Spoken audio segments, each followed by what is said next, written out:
Tamil மேட்ரிமோனிக்கு thanks சொல்லணும். எனக்கும் தான் தேங்க்ஸ் சொல்லணும். 26 வருஷத்துக்கு முன்னாடி இதே தமிழ் மேட்ரிமோனி மூலமாக இவ அம்மாக்கும் கல்யாணம் பண்ணேன். கல்யாணம்னாலே தமிழ் மேட்ரிமோனி தான். முதல்வராக பொறுப்பேற்ற பின் முதல் முறையாக இன்று கரூர் செல்கிறார் முதல்வர் விஜய். முதல்வர் விஜயின் பயண திட்டம், அதற்கான ஏற்பாடுகள் குறித்த விவரங்களை செய்தியாளர் சந்தானத்திடம் கேட்கலாம். சந்தானம், முதல்வராக பொறுப்பேற்ற பின் முதல் முறையாக முதல்வர் விஜய் கரூர் செல்கிறார். மிகுந்த எதிர்பார்ப்பு இருக்கிறது. இந்நிலையில் அங்கு என்னென்ன மாதிரியான ஏற்பாடுகள் இருக்கிறது? முதலமைச்சருடைய பயண திட்டங்கள் இன்று என்ன?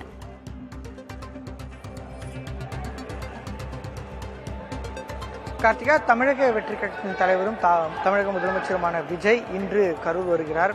பல்வேறு முக்கிய சம்பவங்கள், கரூரில் துயர சம்பவங்கள் நடைபெற்ற பின்பு அவர் கரூர் வருவதனால இந்த பயணம் என்பது முக்கியத்துவம் வாய்ந்ததாக பார்க்கப்படுகிறது. குறிப்பாக பார்த்தோம்னா, இன்று காலை சென்னையிலிருந்து புறப்படக்கூடிய தமிழக முதலமைச்சர் விஜய் நேரடியாக இங்கு கரூரில் இருக்கக்கூடிய ஒரு அட்லஸ் அரங்கம் என்ற பகுதியில் அமைக்கப்பட்டிருக்கூடிய இந்த அரசியல் நிகழ்வில் பங்கேற்கிறார். மக்கள் சந்திப்பு நிகழ்ச்சியாக இந்த சந்திப்பு ஏற்பாடு செய்யப்பட்டிருக்கிறது. கிட்டத்தட்ட 5000 நபர்கள் இந்த அரங்கில் அமர்ந்து பார்க்கக்கூடிய வகையில் நிகழ்ச்சிக்கான அரங்கம் அமைக்கப்பட்டு பொதுமக்களுக்கு பாஸ் வழங்கப்பட்டிருக்கிறது. காவலர்கள் கிட்டத்தட்ட 6000க்கும் மேற்பட்ட காவலர்கள் கரூர் முழுவதும் இன்று பாதுகாப்பு பணியில் ஈடுபடுறாங்க. முதலமைச்சர் விஜய் இன்று மதியம் 12 மணி முதல் 1 மணி வரை இந்த மக்கள் சந்திப்பு நிகழ்ச்சியில் உரையாட இருக்கிறார். அதனைத் தொடர்ந்து இங்கிருந்து சாலை வளமாக கரூர் மாவட்ட ஆட்சியர் அலுவலகத்தில் நடைபெறக்கூடிய 2 நிகழ்ச்சிகளில் பங்கேற்க இருக்கிறார். ஒன்று, தோல் அல்லாத காலணிகளை உருவாக்கும் தொழிற்சாலைக்கு அடிக்கல் நாட்டி முதலமைச்சர் அந்த பணிகளை தொடங்கி வைக்கிறார். இதற்கான புரிந்துணர்வு ஒப்பந்தம் கடந்த பிப்ரவரியிலே மேற்கொள்ளப்பட்டிருந்தாலும் கூட அந்த நிறுவனம் தொடங்குவதற்கான முதலமைச்சர் இன்று அடிக்கல் நாட்டிருக்கிறார். அதனைத் தொடர்ந்து கரூர் துயர சம்பவத்தில் உயிரிழந்த குடும்பத்தினர் 32 குடும்பங்களுக்கு கருணை அடிப்படையிலான அரசு வேலை வாய்ப்பை முதலமைச்சர் அந்த ஆணைகளை அந்த குடும்பங்களுக்கு முதலமைச்சர் நேரடியாக வழங்க இருக்கிறார்.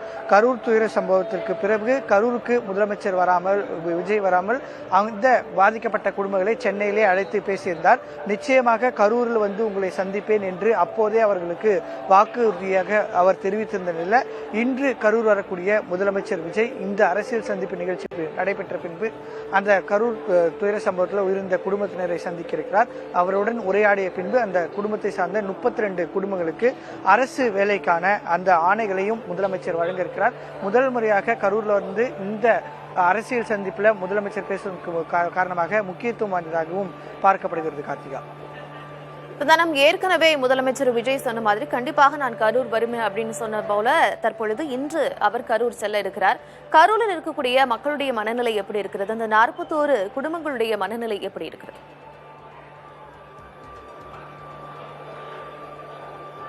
நிச்சயமா அந்த கரூர் துயர சம்பவத்தின் போது பல்வேறு கருத்துக்கள் தெரிவிக்கப்பட்டன. கூட அந்த குடும்பங்களை பொறுத்த வரைக்கும் அந்த சம்பவத்திற்கு தற்போது தமிழக முதலமைச்சராக இருக்கிற அப்போ தாவேக தலைவருமாக இருக்கக்கூடிய விஜய் காரணமில்லை அப்படின்றது தான் அந்த குடும்பத்தினுடைய பதில்களாக இருந்தது.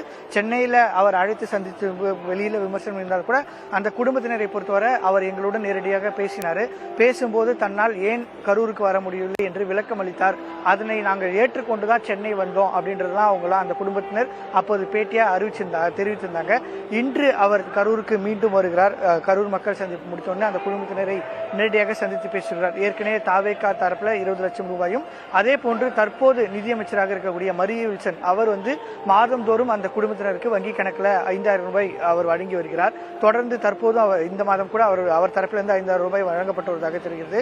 கரூரை பொறுத்த வரைக்கும் நேற்று மாலையே பார்த்தோன்னா இங்கே 1000க்கும் மேற்பட்ட நபர்கள் இன்றுதான் நிகழ்ச்சி இருந்தாலும் நேற்று மாலையே 1000க்கும் மேற்பட்ட இந்த தொண்டர்கள் குவிந்திருந்தாங்க. இன்றுதான் காவல்துறை முழுமையாக இந்த பாதுகாப்பு பணிக்காக தற்போது அவர் முதலமைச்சராக வருவதனால பாதுகாப்பு பணிக்காக முழுமையா பேரிகார்டுகள் அமைக்கப்பட்டிருக்கிறது.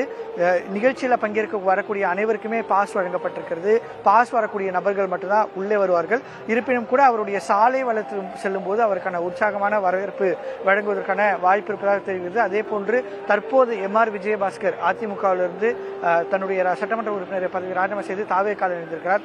அவரும் கரூர் மாவட்டத்தை சார்ந்தவர் என்பதால் அவரும் தன்னுடைய பலத்தை நிரூபிப்பதற்காக அவருக்காக உற்சாக வரவேற்பு வழங்குவதற்கான ஏற்பாடுகளையும் செய்திருக்கிறார். கார்த்திகா, நிச்சயமாக மிகுந்த எதிர்பார்ப்புகளுக்கு இடையில் முதல்வர் விஜய் இன்று கரூர் செல்கிறார். விவரங்களை வழங்கியமைக்கு நன்றி சந்தான். தமிழ் மேட்ரிமோனிக்கு தேங்க்ஸ் சொல்லணும். எனக்கும் தான் தேங்க்ஸ் சொல்லணும். 26 வருஷத்துக்கு முன்னாடி இதே தமிழ் மேட்ரிமோனி மூலமாக இவ அம்மாக்கும் கல்யாணம் பண்ணேன். கல்யாணம்னாலே தமிழ் மேட்ரிமோனி தான்.